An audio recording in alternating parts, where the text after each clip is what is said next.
Good morning everyone. तो आज के इस वीडियो में हम लोग क्लास 9th भूगोल का चैप्टर 3 अफवाह को हम लोग मानचित्र से पढ़ने का कोशिश करेंगे, क्योंकि देखो मानचित्र से पढ़ने के बाद क्या होता है कि हम लोग को बहुत ही अच्छा से समझ में भी आता है और ज़्यादा दिनों तक याद भी रहता है।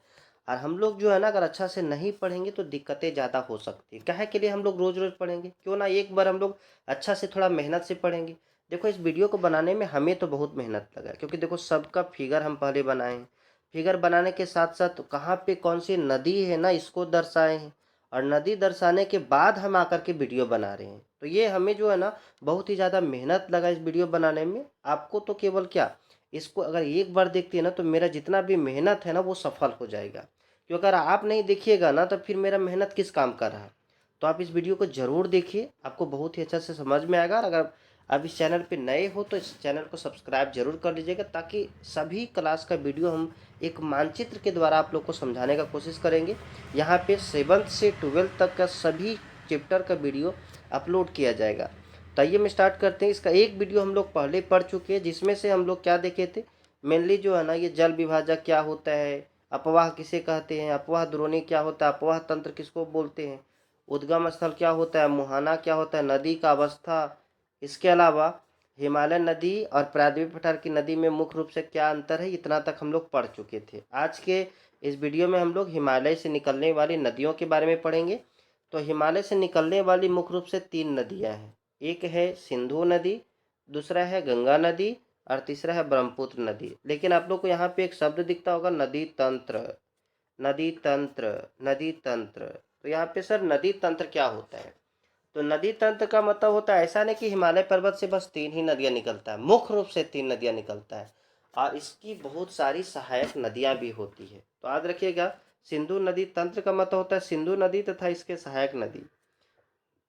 उसी तरह से गंगा नदी तंत्र का मतलब गंगा नदी तथा उसके सहायक नदी। ब्रह्मपुत्र नदी का मतलब होता है ब्रह्मपुत्र नदी तथा उसके सहायक नदी। नदी तंत्र लग जाएगा, मतलब उसके सहायक नदी शामिल है। अब यहाँ पे जो है ना, सबसे पहले हम लोग पढ़ेंगे सिंधु नदी तंत्र के बारे में। तो देखो यहाँ पे सिंधु नदी तंत्र के बारे में सबसे पहले यहाँ पे समझिए। देखो सिंधु नदी तंत्र के बारे में बस इतना ही है। इतना अगर आप अच्छा से देख लेते ना तो सिंधु नदी खत्म हो जाएगा। देखो यहाँ पे सबसे पहले याद रखिएगा कि सिंधु नदी का उद्गम स्थल, कोई भी नदी जो है ना, सबसे पहले याद रखिएगा कि वहाँ कहाँ से निकलता है और उसका मुहाना कहाँ पे है। तो हम लोग जानते हैं ना, ये देखो यहाँ पे ये सिंधु नदी का उद्गम स्थल है। ये जगह जो है ना, तिब्बत में है। और तिब्बत में एक झील है जिसको बोलते हैं मानसरोवर झील। क्या बोलते हैं? मानसरोवर झील।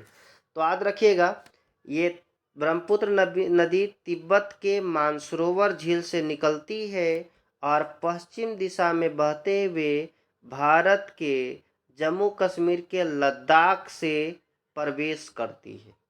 देखिए क्या बोले, सिंधु नदी तिब्बत के मानसरोवर झील से निकलती है और पश्चिम दिशा में बहते हुए भारत के, ये जगह है ना लद्दाख, लद्दाख से प्रवेश करती है।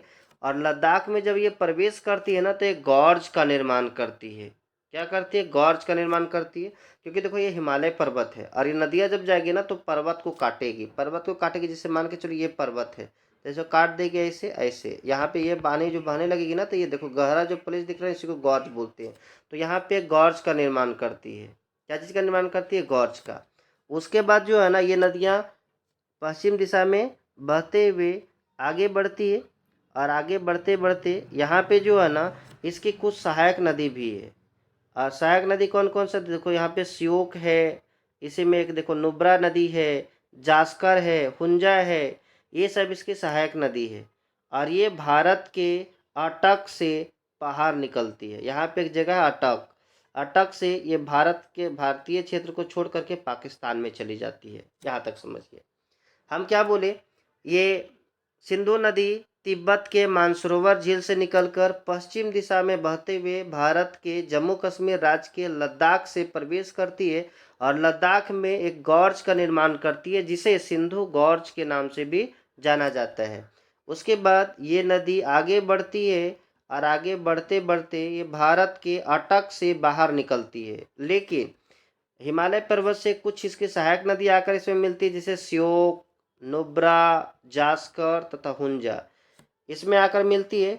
इसके बाद ये नदियाँ आगे बढ़ती है और पाकिस्तान होते हुए मिठानकोट के पास, यहाँ पे देखो एक जगह है मिठानकोट, पाकिस्तान का एक जगह है मिठानकोट, ये मिठानकोट है, देखिए ये मिठानकोट है।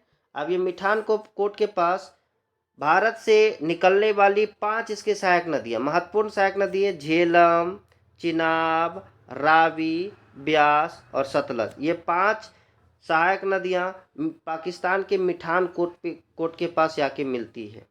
इसमें देखो झेलम नदी जो है ना, यहाँ से देखो झेलम नदी जम्मू कश्मीर से निकल रहा है। ये झेलम नदी जो है ना, ये जम्मू कश्मीर के शेषनाग झील से निकलती है। चिनाब नदी हिमाचल प्रदेश के बारालाचा दर्रा से निकलती है।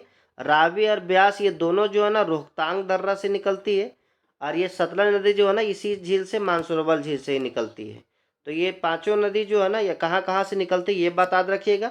ऐसे बुक में आपको नहीं दिया हुआ, लेकिन जानकारी के लिए हम बता दिए।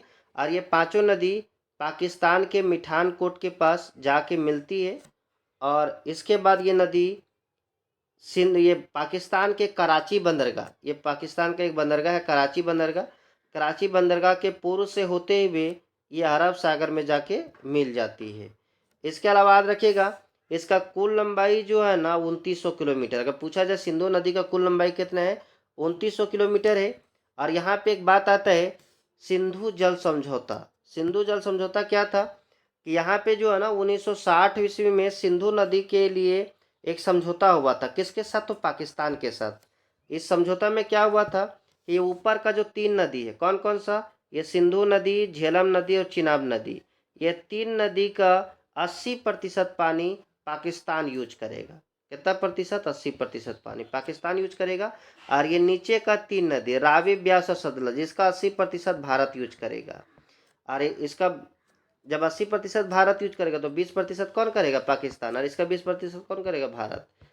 यही समझौता हुआ था 1960 में। और अभी हम लोग जानते हैं पाकिस्तान के आतंकवादी जो है भारत के पहलगाम में, जम्मू कश्मीर के पहलगाम में हमला किए, जिसके वजह से भारत के जो सरकार है ये सिंधु जल समझौता को ख़त्म कर दिया। बोले कि पाकिस्तान को पानी देंगे ही नहीं, ताकि वो सब प्यासे से मर जाए। जितना वो हरामी पंथी करते हैं ना, वो हरामी पंथी सब इसका, ये अगर मान के चलो, देखो यहाँ पे जो है ना ये पाकिस्तान की मुख्य नदी यही है सिंधु नदी। अगर मान के चलो ये नदी का जल अगर पाकिस्तान में नहीं जाता ना तो सब प्यास से मर जाएगा।